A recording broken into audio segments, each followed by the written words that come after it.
능력을 여호와께 돌리고 돌릴지어다. 여호와 이름에 합당한 영광을 돌리며 거룩한 옷을 입고 여호와께 경배할지어다. 아멘.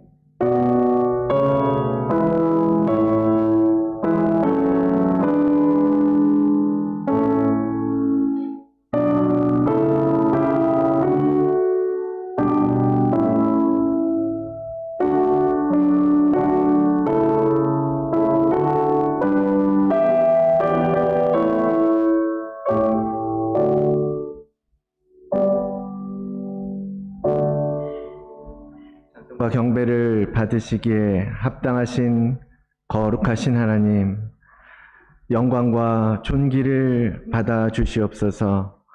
거룩한 주의 날, 주님을 믿는 자녀들이 모여서 예배하는 이 시간에 삼위 하나님만이 높임 받으시기를 원하옵나이다.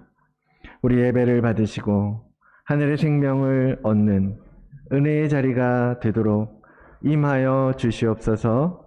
살아계신 예수 그리스도의 이름으로 기원하옵나이다. 아멘. 다 같이 일어나셔서 찬송가 32장 찬양하겠습니다.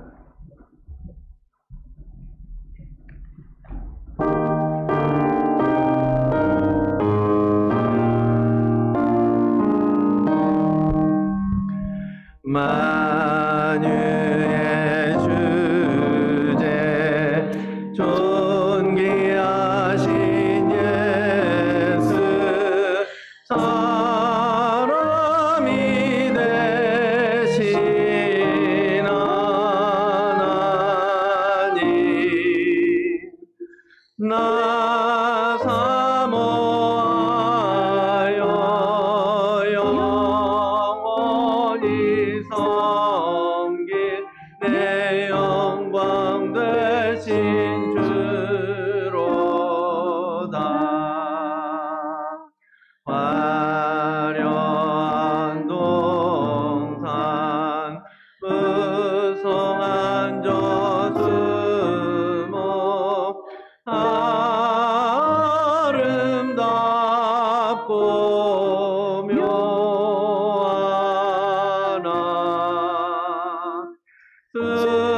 순전한 예수 더 아름다워 봄 같은 기쁨 주시네. 광명한 해와 명랑한 저 달빛 수많은 별들 빛나나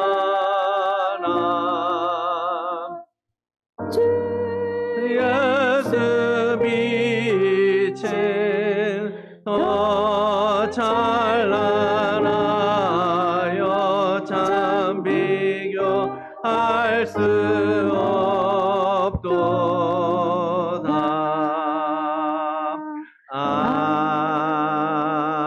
아멘. 성시교독 33번입니다. 시편 72편 말씀 함께 봉독하겠습니다. 하나님이여 주의 판단력을 왕에게 주시고 주의 공의를 왕의 아들에게 주소서. 그가 주의 백성을 공의로 재판하며 주의 가난한 자를 정의로 재판하리니. 의로 말미암아 산들이 백성에게 평강을 주며 작은 산들도 그리하리로다. 그가 가난한 백성의 억울함을 풀어주며 궁핍한 자의 자손을 구원하며 압박하는 자를 꺾으리로다. 그들이 해가 있을 동안에도 주를 두려워하며 달이 있을 동안에도 대대로 그리하리로다. 그는 뱀 풀 위에 내리는 비같이 땅을 적시는 소낙비같이 내리리니. 그의 날에 의인이 흥왕하여 평강의 풍성함이 달이 다할 때까지 이르리로다. 그가 바다에서부터 바다에까지와 강에서부터 땅끝까지 다스리시니. 모든 왕이 그의 앞에 부복하며 모든 민족이 다 그를 섬기리로다. 아멘. 하늘에 계신 우리 아버지여, 이름이 거룩히 여김을 받으시오며 나라가 임하시오며 뜻이 하늘에서 이루어진 것 같이 땅에서도 이루어지이다. 오늘 우리에게 일용할 양식을 주시옵고 우리가 우리에게 죄 지은 자를 사하여 준 것 같이 우리 죄를 사하여 주시옵고 우리를 시험에 들게 하지 마시옵고 다만 악에서 구하시옵소서. 나라와 권세와 영광이 아버지께 영원히 있사옵나이다. 아멘. 자리에 앉으시고 257장 찬양하겠습니다.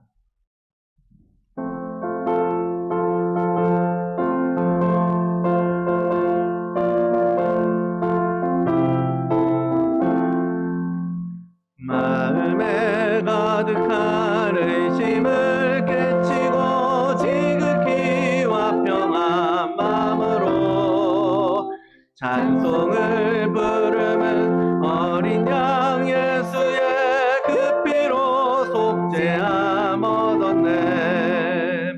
속죄함 속죄함 주 예수 내 죄를 속했네. 할렐루야 소리를 아파요 함께 찬송하세. 그 피로 속죄함 얻었네. 금이나 은같이 없어질 보배로 속죄함 받은 것 아니요. 거룩한 하나님 어린 양 예수의 그 피로 속죄함 얻었네. 속죄함 속죄함 주 예수 내 죄를 속했네. 할렐루야 소리를 아파요 함께 찬송하세. 그 피로 속죄함 얻었네. 나 같은 죄인이 용서함 받아서 주 앞에 옳다함 얻음은 확실히 믿기는 어린 양 예수의 그 피로 속죄함 얻었네. 속죄함 속죄함 주 예수 내 죄를 속했네. 할렐루야 소리를 아파요 함께 찬송하세. 그 피로 속죄함 얻었네.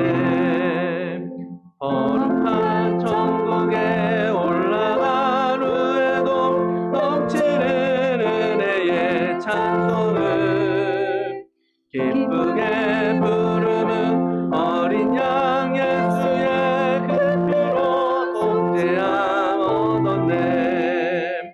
속죄함 속죄함 주 예수 내 죄를 속했네. 할렐루야 소리를 아파요 함께 찬송하세. 그 피로 속죄함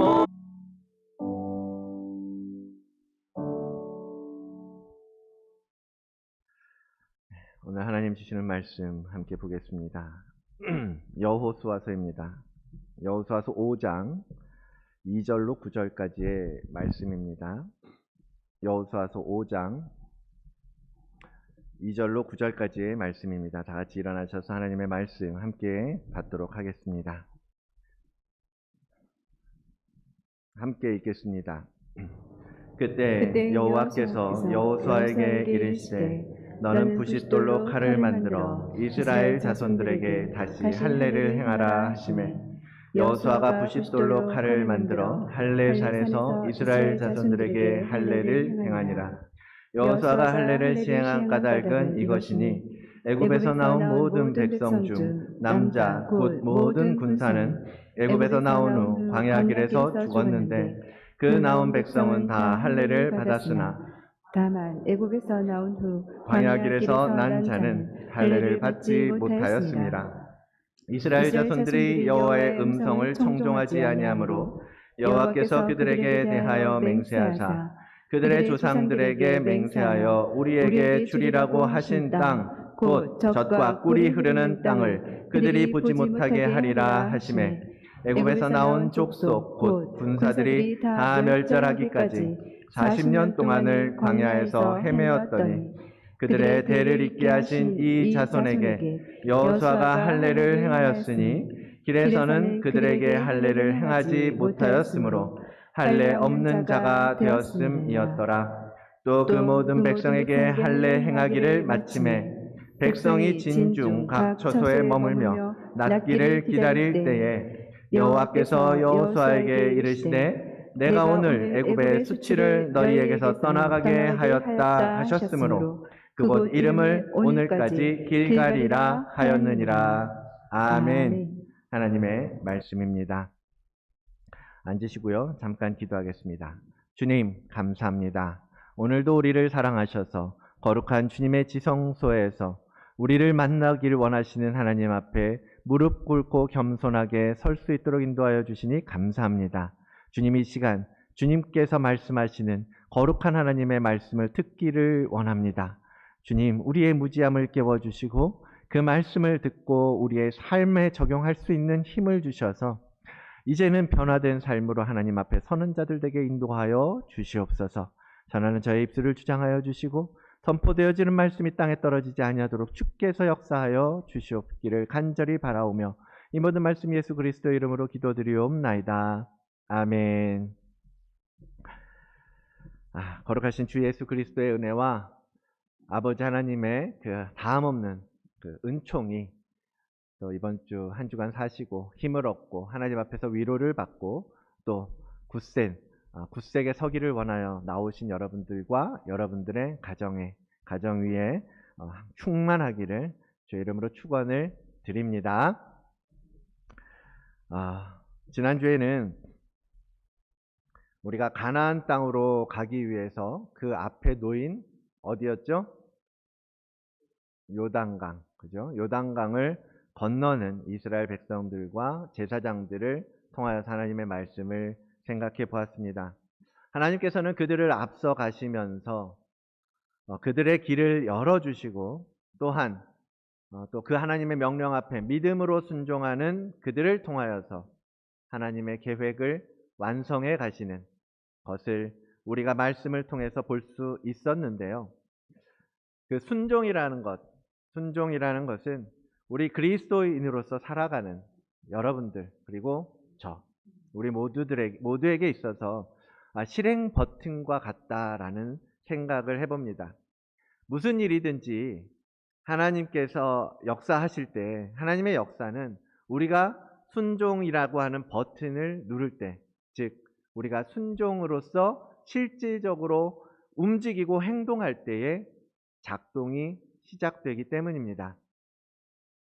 하나님께서는 그 순종을 통하여서 역사하시는데 오늘 또 한 번 이미 이제 요단강 그 순종을 통해서 요단강을 건넌 이스라엘 백성들에게 다시 한번 이해되지 않는 순종을 요구하고 계시는데요. 그 내용이 뭐예요? 바로 전쟁을 앞두고 있는 그들에게 할례를 행하라고 명령을 내리시는 거거든요. 할례가 뭐죠? circumcision.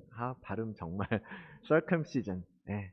남자의 생식기에 포피를 잘라내는 의식을 말하죠. 그 할례를 행하라고 명령을 하는 거예요. 이스라엘 백성들은 남자아이들은 난지 8일 만에 할례를 받으라고 하나님께서는 이미 그들에게 명령하셨죠. 그래서 그들은 이스라엘의 모든 아이들은 8일이 되면 할례를 받도록 되어 있었습니다. 그래서 창세기 17장에서부터 이제 할례라고 하는 것이 언급되기 시작하는데 창세기 17장 12절 너희의 대대로 모든 남자는 집에서 난 자나 또는 너희 자손이 아니라도 이방 사람에게서 돈으로 산 자라도 막론하고 난지 8일 만에 할례를 받아야 한다라고 하나님은 아브라함과 언약을 맺으시면서 그의 후손 대대로 지켜야 할 언약으로 할례의 의식을 가르쳐 주시고 행하도록 하신 거예요. 그런데 그렇게 언약을 잘 지켜야 하는 이스라엘 백성들이 이제 광야를 건너왔잖아요. 40년 동안 광야를 건너왔는데 그 기간 동안에는 할례를 받을 수 있는 기회가 없었던 거죠. 본문 4절, 5절에 그 이유가 기록되어 있죠. 그래서 광야에서는 할 수가 없었다라는 이야기를 하는 거예요. 그러니까 여러분 지금 이스라엘 민족들이 요단강을 건너온 사람들이 얼마쯤 되죠? 몇 명쯤 되었습니까? 민수기 26장을 보면 남자들의 수가 60만 1730명이라고 기록을 하고 있어요. 남자들의 수. 그것도 모든 남자가 아니라 20세 이상의 남자들의 숫자가 그 숫자란 말이에요. 정확하게는 20세 이상 60세까지의 남자의 숫자가 60만이었습니다. 그런데 이제 그 중에서 40세부터 60세까지는 애굽에 있을 때 이미 할례를 받았던 사람들이에요. 그렇죠? 40년 전에 애굽을 나왔으니까 그 40년 그 이전에 태어난 사람들, 그들은 율법대로 할례를 행했다라는 거죠. 그런데 그 20세 광야에서 지나오는 동안 태어난 사람들, 광야 40년 지나온 동안 태어난 남자애들, 그러니까 40세까지의 남자들은 할례를 하지 못했다라는 얘기예요. 그러니까 20세부터 60세까지를 헤아려서 60만이었으면 40세 이후 절반은 할례를 받은 사람들, 앞에 절반 20대에서 40세까지의 절반은 할례를 받지 않았던 거예요. 그런데 여러분, 전쟁은 누가 하죠? 모두 같이 하지만 제일 많이 싸워야 할 사람들이 누구예요? 20세에서 40세 사람들일 거 아니에요. 그들이 먼저 나가서 싸울 것이고 실제적으로 물리적으로 육체적인 싸움을 치러야 하는 사람들인데, 그들에게 지금 하나님께서는 할례를 하라고 말씀하시는 거예요. 그것이 오늘 말씀의 요지입니다. 아니, 대적들을 앞에 두고서 이제 자 싸웁시다 하고 요단강을 건너온 사람들에게 하나님께서 자충수라고 하죠. 본인에게 스스로에게 불리한 일을 하게끔 하시는 거라는 거죠. 아니, 그랬다가 대적들이 쳐들어오면 어떻게 해요? 할례를 받고 다들 끙끙 앓고 있는데 대적들이 쳐들어오면 어떻게 하라는 거예요? 그런데 주님은 지금 그렇게 명령하고 계시는 것입니다. 특별히 이스라엘 사람들에게요, 이거는요, 그들이 이미 경험한 일이에요. 거꾸로 반대로 할례를 받아서 고통받고 있는, 아파하는 사람들을 멸살시켰던, 죽였던, 진멸했던 사람들이 바로 이스라엘 사람들이란 말이에요.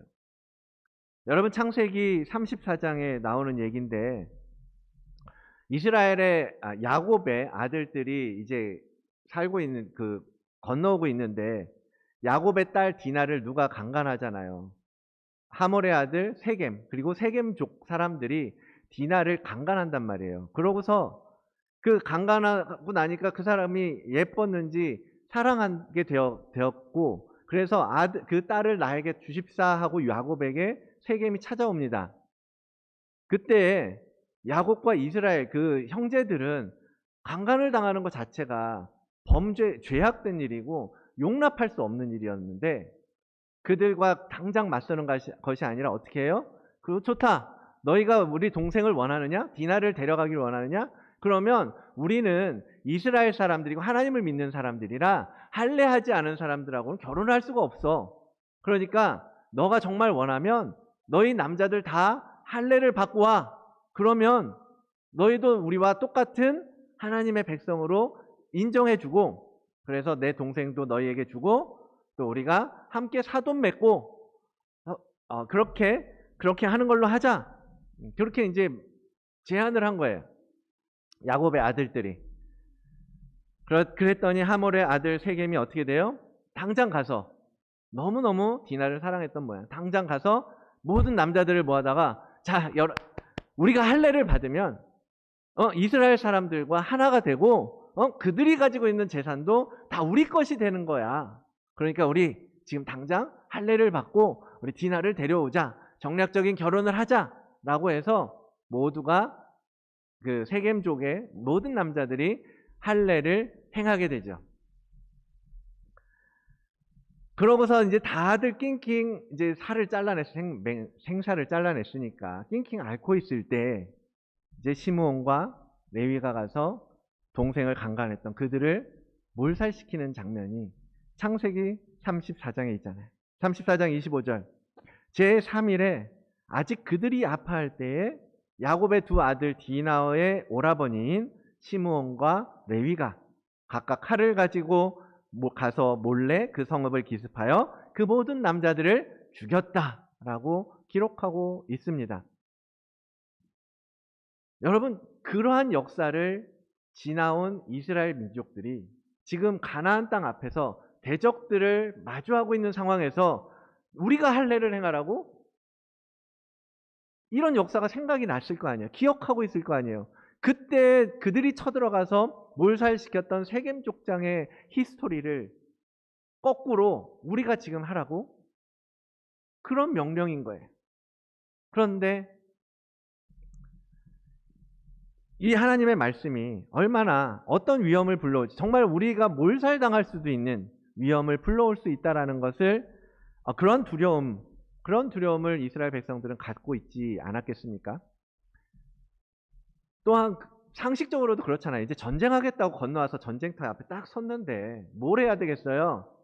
전쟁할 준비를 해야죠. 칼을 만들고, 칼을 날카롭게 하고, 무기를 만들고, 군사들을 훈련하고, 체력도 증강하고, 그런 일들을 해야 될 거 아닙니까? 그런데 정작 하나님은 오히려 그들의 살을 베는, 그래서 그들에게 약점을 만드는 일을 지금 요구하고 있는 거예요. 그게 무슨 말입니까? 하나님 왜 그렇게 하셨는가? 우리 눈에는 이게 참 말도 안 되는 명령이고 이해가 되지 않는 말씀처럼 들리지만, 하나님께서 이런 명령을 이스라엘에게 하시는 데는 분명 뭔가 있는 거예요. 이유가 있다라는 거죠. 하나님의 의중이 뭡니까? 할례를 행하는 것이 전쟁을 준비하는 것보다 더 중요하다라는 거예요. 더 우선순위가 있다라는 거거든요. 그래서 그것을 해야 이제 전쟁도 제대로 치를 수가 있다라는 것을 우리에게 가르쳐 주시는 거예요.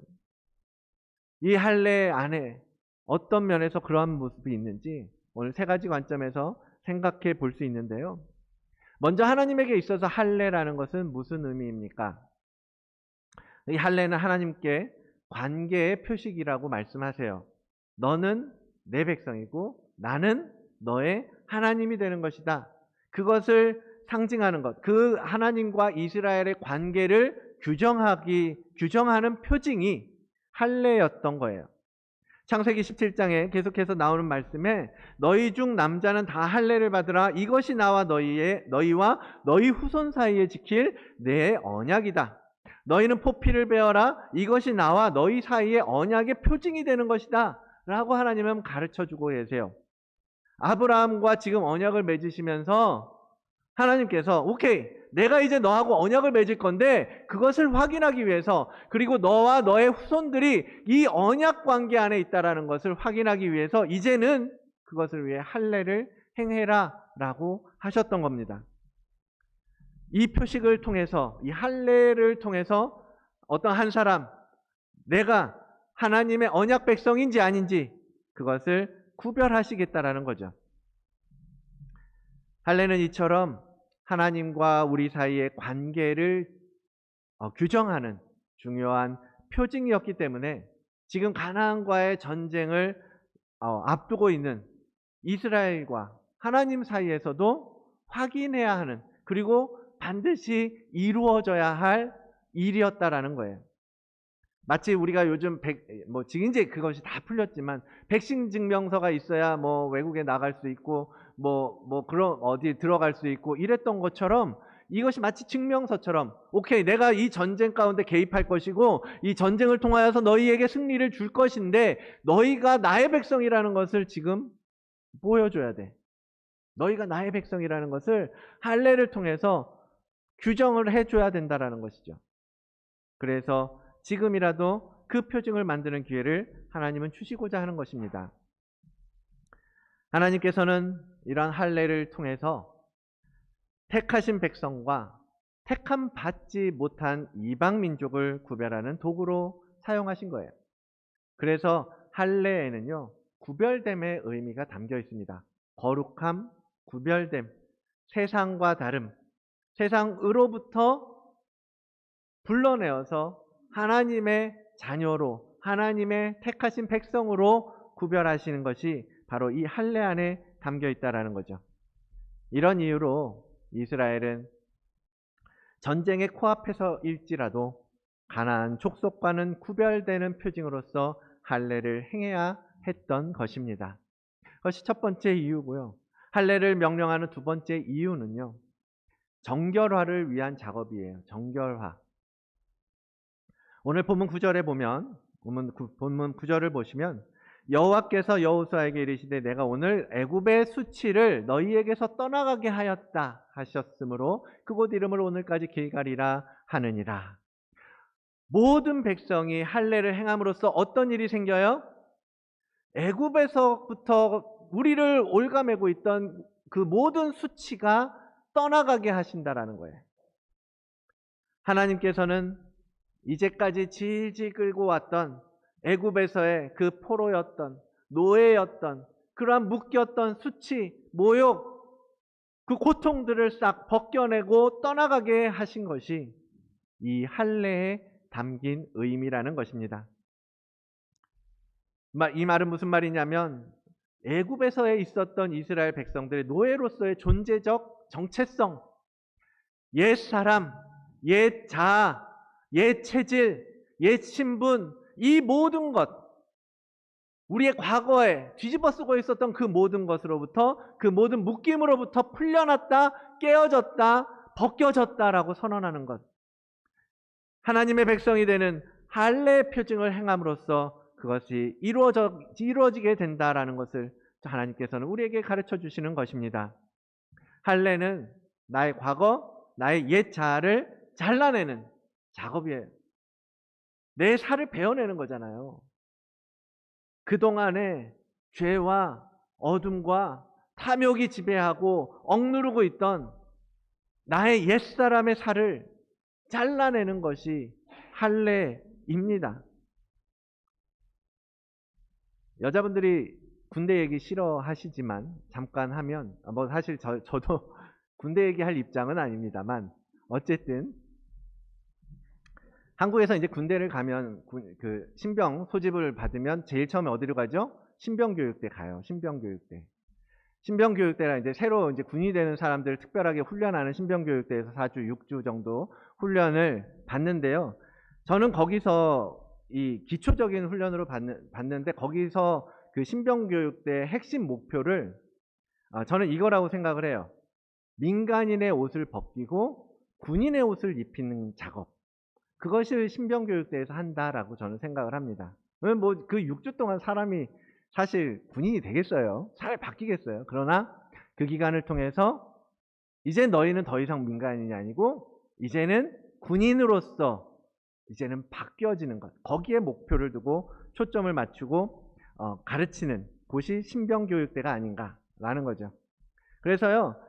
사실 군대 가면 사회에서 난다긴다는 사람들도 들어오고 뭐 돈 잘 버는 부자도 들어오고 공부 잘하는 똑똑한 사람도 들어오고 뭐 10시에 자서 6시에 일어나는 사람도 들어오고 뭐 2시에 자서 10시에 일어나서 활동하는 사람도 들어오고 뭐 온갖 다양한 사람들이 들어오잖아요. 그들이 들어왔는데 그 사람들의 성향과 성품과 성격에 맞춰서 군대가 뭐 너는 그럼 몇 시부터 몇 시까지 군인하고 몇 시부터 몇 시까지는 뭐 하고 할 수 없잖아요. 그게 군대겠어요? 그러니까 그 모든 것들을 다 이제는 잘라내고 그 민간인의 옷을 다 벗겨버리는 거예요. 세상에서 살던 거 다 버려. 말투, 옷, 뭐 너희들의 경력, 학력 다 필요 없어. 여기서는 뭐만 필요해? 군인 정신, 충성, 목숨 걸고 나라 지키는 애국심, 그런 것만 있으면 돼. 그런 거죠. 그러니까 그냥 아주 민간인으로 처음 들어온 남자, 요즘 지금 보면 참 어린애들을 데려다가 군인을 만드는데 걔네들이 들어왔을 때 그 민간인의 때를 벗기려고요. 교관들이니 조교들이 얼마나 뭐 여기는 이제 어른들은 군대를 경험하신 어른분들은 뭐 오래전이지만 아무튼 지금 군대는 안 그렇대요. 근데 아무튼 그거 벗기려고 얼마나 막 굴리고 막 갈구고 뭐 괴롭히고 난리가 아니잖아요. 그렇거든요, 군대라는 게. 근데 그러한 과정들을 거쳐서 그들은 군인이 되는 거예요. 그죠? 민간인이었던, 대학생이었던, 청년이었던, 직장인이었던 그들은 이제는 군인으로 바뀌어지는 거죠. 저는 할례 받는다라는 것이 영적으로 그런 의미가 있다라고 생각을 합니다. 과거에 세상 사람으로서 애굽에 속해 있던 노예의 신분으로서 그러한 존재의 옷을 완전히 잘라내고 새로운 옷을 입혀주는 것. 하나님의 언약 백성으로서, 하나님의 택한 백성으로서 탈바꿈하는 것이 바로 이 할례인 셈이라는 거죠. 그저 그냥 상징적으로 조금의 살을 잘라내는 것일지도 모릅니다. 그러나 그것은 영적으로는 과거의 육신에 묶여있던 그것을 잘라내고 새롭게 태어나는, 우리가 신약에서는 세례를 통해서 이루어지잖아요. 세례와 같은 의미라는 거죠. 또한 옛 자아를 이렇게 잘라내는 것은 우리의 과거를 정결케 하는 작업이잖아요. 과거의 우리의 모습들, 옛사람의 모습들, 옛날의 모습들, 성품들, 그런 것들을 잘라내서 깨끗하게 하는 작업이라면, 세 번째로 우리가 생각할 수 있는 할례의 의미는 미래를 향해서 나아가는 성장을 위한 정결화의 의미도 담겨 있다. 성장을 위해서, 앞으로 가기 위해서 앞에 놓여 있는 불필요한 것들, 장애물들을 치울 뿐만 아니라 내 안에 있는 그러한 우리의 성장을 막는 것들을 잘라내는 작업, 그것이 또한 이 할례에 담겨 있는 의미라는 거죠. 예를 들면 나무를 튼튼하게 건강하게 자라고 또 그 나무에서 좋은 열매를 맺게 하기 위해서 뭐를 해요? 가지치기를 하잖아요. 그죠? 요한복음 15장에 보면 포도나무의 비유가 나오죠. 요한복음 15장 2절. 무릇 내게 붙어 있어 열매를 맺지 아니하는 가지는 어떻게 하십니까? 아버지께서 그것을 제거해 버리시고 열매 맺는 가지가 더 열매를 맺게 하려고 그것을 깨끗하게 하신다라고 말씀하세요. 가지치기죠. 농부이신 아버지 하나님께서 각 사람들, 여러분들 한 사람 한 사람의 성장과 모양을 지켜보시면서 이 친구는 이 부분을 잘라내야겠네. 이 친구는 이 부분을 꺾어야 되겠네. 끊어내야 되겠네. 베어내야 되겠네. 그래야 이 사람이 열매를 맺을 수 있겠네. 그래야 이 사람이 꽃을 피울 수 있겠네. 하나님께서 하나씩 하나씩 농부가 다 작업을 하는 거예요. 저도 한참 이렇게 텃밭을 하면서 수박, 호박, 막 이런 거 하면서 이렇게 모르니까 인터넷을 찾아보면요. 대부분의 과일, 야채들은 뭐라 했냐면 솎아내기를 하더라고요. 가지치기. 그래서 몇 번째 순이 나오면 거기서 잘라내고 어떤 가지는 쳐내고 막 이래요. 난 시키는 대로 해도 안 되더만요. 근데 그런 작업들을 농부들은 경험을 통해서 계속해서 익혀온 거죠. 그리고 그것을 통해서 정말로 좋은 열매를 풍성하게 맺을 수 있는 방법들을 알고서 아깝지 이렇게 막 나와 있는 것들을 이것도 열매 나올 텐데 하고 아까울 수도 있는데 쳐내는 거예요. 쳐내는 거예요. 집중할 수 있도록. 주님께서 말씀하신 이 포도나무의 비유, 더 열매를 맺게 하려고 깨끗하게 하시는 이 농부의 가지치기는 여러분의 영적 성장을 위해서, 우리의 영적인 성장을 위해서 반드시 이루어져야 할 일이라는 것입니다. 그것이 또한 오늘 여호수아를 통하여서 이스라엘 백성에게 말씀하신, 명령하신 할례의 의미 속에 담겨 있는 거예요. 그래서 할례를 통해서 우리는 죄와 어둠으로 쌓여있던 우리의 과거, 옛 자아를 정결하게 하고 깨끗하게 하는 동시에 또한 내일을 위해서 우리 앞에 걸리적거리는 것들, 우리의 성장을 방해하는 것들, 우리를 다시 어둠 가운데로 끌어가려고 하는 것들, 그런 것들을 다 쳐내면서 청결하게, 깔끔하게, 깨끗하게 만들어가는 것. 여러분, 우리가 천국에 들어가는 것, 지금 이스라엘 백성들이 가나안 땅에 들어가기 위해서 이 내적인 정결화 작업을 해야 하는 것처럼 여러분도 과거와 미래를 위해서 깨끗하게 잘라내는 이 거룩한 할례를 행하는 여러분들이 되시기를 바랍니다. 사랑하는 성도 여러분, 이러한 할례, 여러분 할례를 받으셨습니까? 여러분은 여러분의 마음에 할례를 행하셨습니까? 여러분은 얼만큼 어떠한 부분의 살을 베어내셨습니까? 하나님께서 여러분에게 말씀하셨던 것들을 여러분들은 깨끗하게 베어내고 계십니까? 구약에서는 이렇게 실질적인 육신의 할례를 통해서 이 하나님의 백성이라는 것을 표징을 얻었지만 이제 신약이 오면 그것이 어떻게 바뀌어요? 마음의 할례로 바뀌어요. 마음의 할례. 마음의 할례의 표식이 있어야 된다라는 거거든요. 그래서 지금까지 말씀드렸던 이 작업들이 우리의 마음에 행해져야 한다라는 것입니다. 우리 로마서 2장 28절인데요. 함께 읽어보겠습니다. 한 목소리로 28절, 29절 함께 읽겠습니다. 무릇 표면적 유대인이 아니요 표면적 육신의 할례가 아니니라. 오직 이면적 유대인이며 할례는 마음에 할지니 영에 있고 율법 조문에 있지 아니한 것이라. 그 칭찬이 다만 하나님에게서니라. 아멘. 그렇죠. 구약 시대에 그랬던 것처럼 그냥 육신에 손을 대서 살을 베어내는 그런 할례 의식이 중요한 것이 아니라, 그게 진짜가 아니라 뭐예요? 이면적 유대인, 영적인 하나님의 백성, 영적인 이스라엘은 어디에 할례를 해야 돼요? 우리의 마음에 해야 한다라는 거예요. 그래서 우리 마음속에서 솟아나는 탐심과 정욕과 그런 것들은 가지치기 하고 더럽고 지저분했던 우리의 죄악되었던 행위들, 마음들, 우리의 습관들, 그런 걸 뭐를 말하겠어요? 세상을 사랑하던 마음, 우상 숭배하고 이방신을 섬기던 우리의 마음을 씻어내고 깨끗하게 잘라내야 한다라는 거예요. 그리고 하나님의 언약 백성으로서의 정체성을, 아이덴티티를 회복하는 거죠. 아, 내가 하나님과 관계를 맺은 하나님과 하나님의 백성으로서 살아가야 되는구나. 그것을 회복하는 거죠. 그것이 마음의 할례가 의미하는 것 아니겠습니까? 그래서 바울은 골로새 교회를 향해서 이렇게 권면하는 거예요. 골로새서 2장 11절. 또 그 안에서 너희가 손으로 하지 아니한 할례를 받았다라고 말씀하시는 거예요. 육신의 할례가 아니라 육의 몸을 벗는 그리스도의 할례를 너희가 받았다라고 말씀하고 계시는 거예요. 육의 몸을 벗는 그리스도의 할례, 곧 그리스도와 함께 장사되고 그리스도와 함께 일으키심을 받는 그러한 할례를 너희가 받았다라고 선포하고 있는 것입니다. 그래서 우리가 끊임없이 나는 예수 그리스도와 죽고 나는 그리스도와 함께 부활하고 그래서 새로운 생명으로 살아났다라고 말하는 것은 우리가 그러한 할례를 통하여서, 우리의 마음의 할례를 통하여서 하나님과의 언약이 회복되고 언약 관계 안에서 그것에 합당한 마음으로 새로워져야 하기 때문이라는 거예요.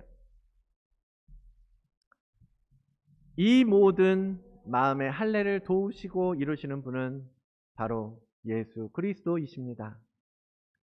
성령님께서 우리를 그분께로 인도해 가세요. 우리는 그분을 따라서 걸어가면서 주님이 만들어 가시는 할례를 우리 마음에 새기게 될 것입니다. 오늘 본문을 준비하고 연구하는 가운데 발견하게 된 것이 있는데요. 참 재밌어요. 어떻게 보면 너무 당연한 얘기이기도 한데 어떻게 보면 참 신기한 어떤 언어 유희처럼 생각이 드는 것이, 이제 본문을 보면 하나님께서 이스라엘 백성에게 할례를 행하라 라고 할 때 뭘로 할지 도구를 제시해 주셨단 말이에요. 2절에 이렇게 기록하죠. 함께 다시 한번 읽어볼까요? 너는 부싯돌로 칼을 만들어 이스라엘 자손들에게 다시 할례를 행하라. 할례를 뭘로 해요? 부싯돌로 하라고 말씀하시는 거예요. 부싯돌이 뭐예요?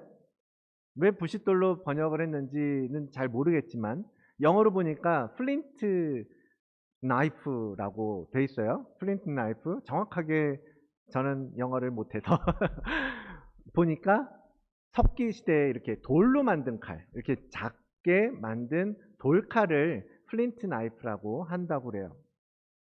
부싯돌은 뭐예요? 우리나라 말이지만 불을 만들어내는 돌이잖아요. 그죠? 어떤 사람들은 이 부싯돌을 이렇게 설명하더라고. 이스라엘에 가면 돌이 있는데 돌이 쪼개질 때 굉장히 날카롭게 쪼개지는 돌이 있대요. 그래서 이거를 딱 쪼개면 진짜 날카롭게 쪼개지는 돌이 있잖아요. 그걸로 이렇게 씩 하면 베잖아요. 이제 그런 걸로 만들어진 돌이다라고 설명하는 분도 계시더라고요. 그런데 원래 히브리어를 보면 이 부싯돌이라고 하는 단어는 이제 구약에서 많이 쓰여요. 주로 어떤 단어냐면 부싯돌이라고 번역한 건 여기밖에 없고요. 다른 곳을 보면 반석, 바위 이런 단어예요. 심지어는 하나님 자신을 비유할 때도 이 단어를 쓰고 있는 것을 발견할 수가 있습니다. 사무엘상 2장의 말씀, 여호와와 같이 거룩하신 이가 없으시니 이는 주밖에 다른 이가 없고 우리 하나님 같은 반석도 없으심이니이다. 출애굽기에도 보면 17장 내가 호렙산에 있는 그 반석 위에 거기서 내 앞에 서리니 너는 그 반석을 치라. 그곳에서 물이 나오리니 백성이 마시리라. 여러분 이 구절에서 반석은 뭐예요? 예수 그리스도시잖아요. 예수 그리스도로부터 생명의 물을 공급받고 그 영원히 마르지 않는 물을 공급받게 될 것이라는 것을 이 무리바의 반석에서 우리는 확인할 수 있잖아요. 그리고 그 외에도 시편에 보면요, 여러 번 우리가 반석, 바위 이 단어를 사용하는데 그 반석 다 모두 무엇을 의미합니까? 하나님의 보호하심, 그죠? 하나님의 인도하심, 그것을 의미한단 말이에요. 그런데 그 반석이 오늘 본문에서는 할례를 행하는 부싯돌로 사용되고 있다라는 거예요. 그렇다면 오늘 이 부싯돌을 가지고 하는 할례는 예수 그리스도를 통해서 예수 그리스도로 할례를 행하라는 뜻으로 우리는 이해할 수 있지 않겠습니까? 그리스도와 함께 행하게 되는 이 마음의 할례, 여러분 우리 손으로는 우리의 살을 잘라낼 수 없잖아요. 너무 무섭고 두렵고 못하겠고 아깝고. 그런데 예수 그리스도가 함께 하시면 예수님께서 우리의 마음의 할례를 도우시고 우리를 십자가 앞으로 인도해 주시면 조금 겁은 나지만 두렵지만 그래도 주님이 함께 하시기 때문에 용기 내서 해볼만 하지 않겠습니까? 출애굽 당시를 고고학적으로 보면요, 그 시대는 청동기 시대래요. 브론즈 에이지란 말이에요. 그러면 그 시대에 이미 뭐예요? 무기든 칼이든 화살이든 다 청동 무기라는 거예요. 그래서 이미 청동으로 된 칼을 사용해서 할례를 행할 수도 있었어요. 그런데 하나님은 굳이 돌칼을 쓰라고 말씀하시는 거예요. 저는 그 이유가 여기에 있다고 보는 거죠. 바로 우리의 반석이시고 바위가 되시는 그 주님이 우리를 할례를 행하는 핵심 도구이기 때문인 것입니다. 사랑하는 성도 여러분, 하나님께서는 우리에게 명령하시고요, 그것을 우리가 해내는지 못 해내는지 그냥 이렇게 지켜보면서 전가시키고 너희가 해 라고 하면서 빨리 해 라고 다그치는 그런 분이 아니세요. 언제나 그것을 위해서 준비해 주시고 그것을 할 수 있는 길을 열어주시고, 그리고 우리가 할 수 없고 두려워하고 그런 모든 것들을 아시기 때문에 하나님께서 친히 그 명령을 지키며 행하며 걸어갈 수 있도록 인도해 주시는 거예요. 그래서 할례를 행하라 라고 말씀하시면서 그 할례를 행할 수 있도록 예수 그리스도를 우리에게 또 보내주시는 거죠. 할례, 마음의 할례, 여러분 어떻게 합니까? 어떻게 하지? 마음의 할례를 하라고 했는데 어떻게 하지? 라고 생각되십니까? 궁금하십니까? 잘 모르시겠습니까? 여러분 예수님을 따라가십시오. 예수님과 함께 가십시오. 예수님의 말씀을 묵상하십시오. 예수님의 말씀을 여러분의 삶 가운데 실천하시고 적용해 보십시오.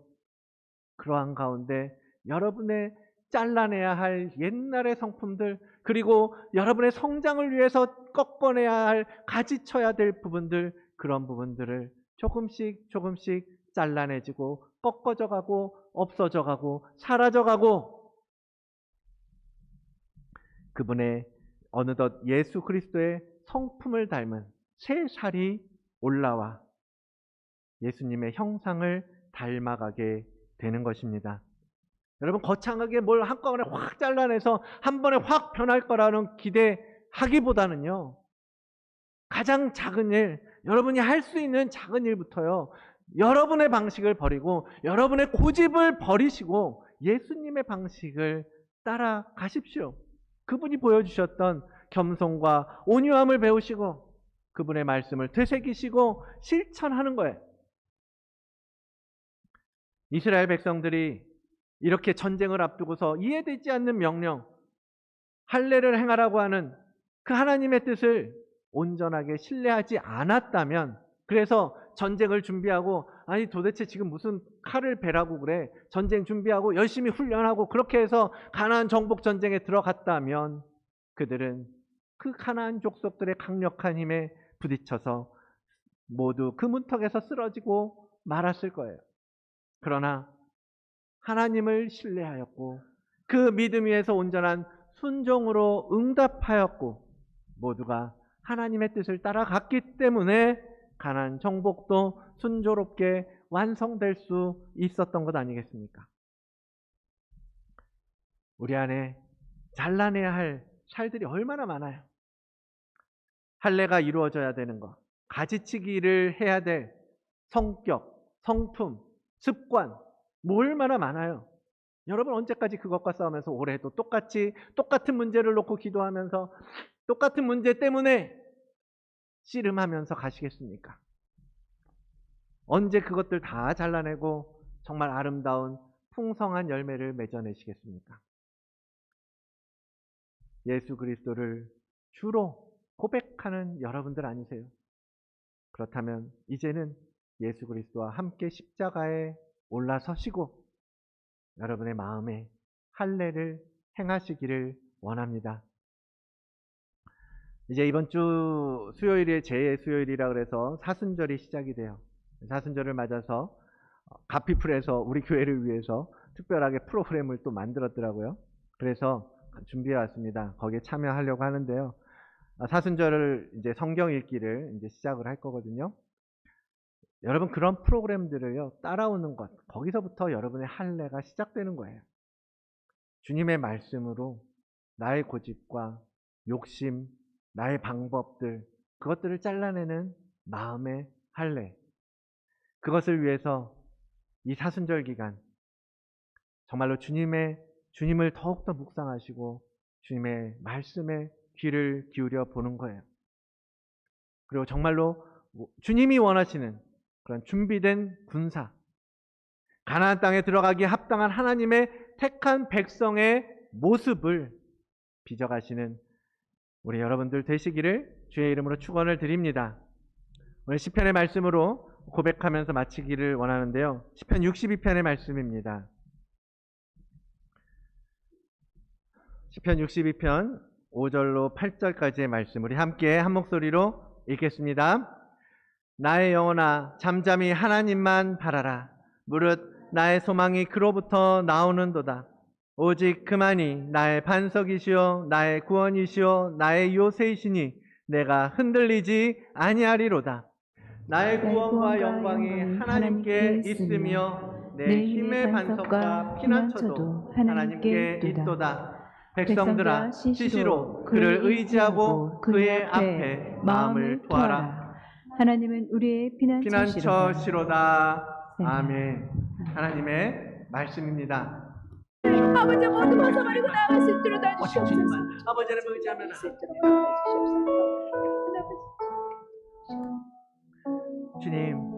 주님 감사합니다.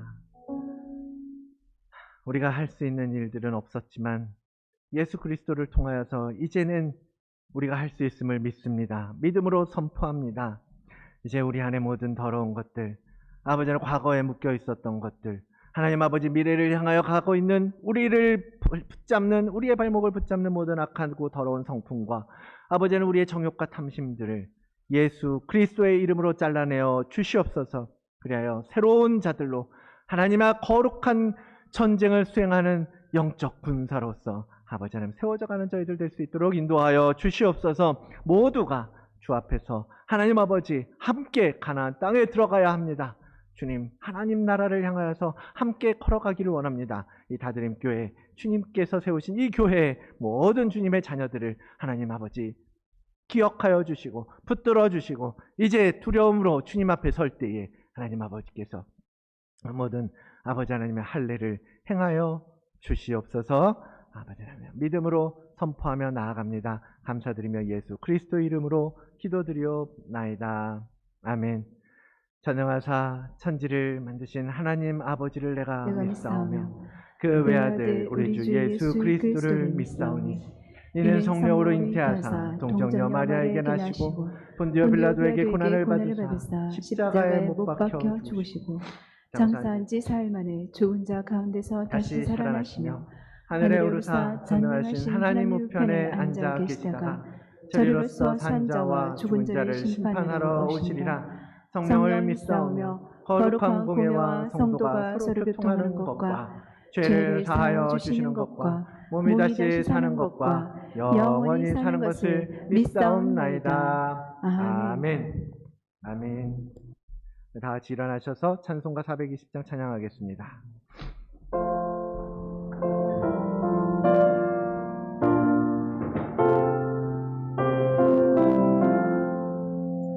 너 성결케 위해 늘 기도하며 너 주 안에 있어 늘 성령 보고 주 상이여 알며 늘 상이여서 일하기 전마다 너 기도하라. 3절 너 성결케 위해 너 성결케 위해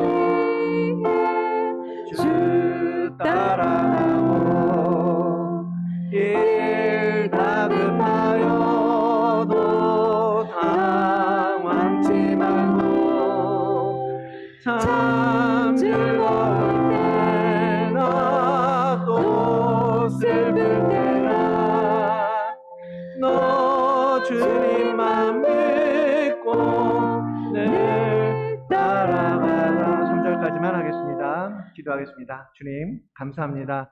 오늘도 거룩한 예배를 통하여서 우리를 회복시켜 주시고 하나님의 백성으로서의 길을 걸어갈 수 있도록 인도하여 주시니 감사합니다.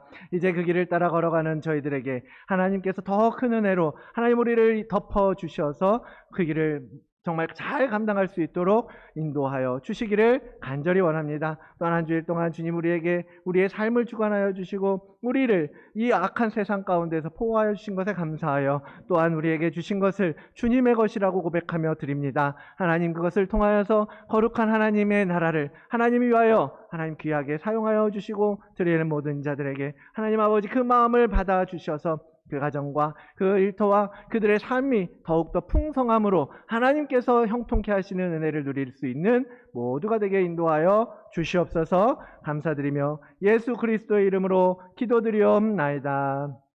아멘.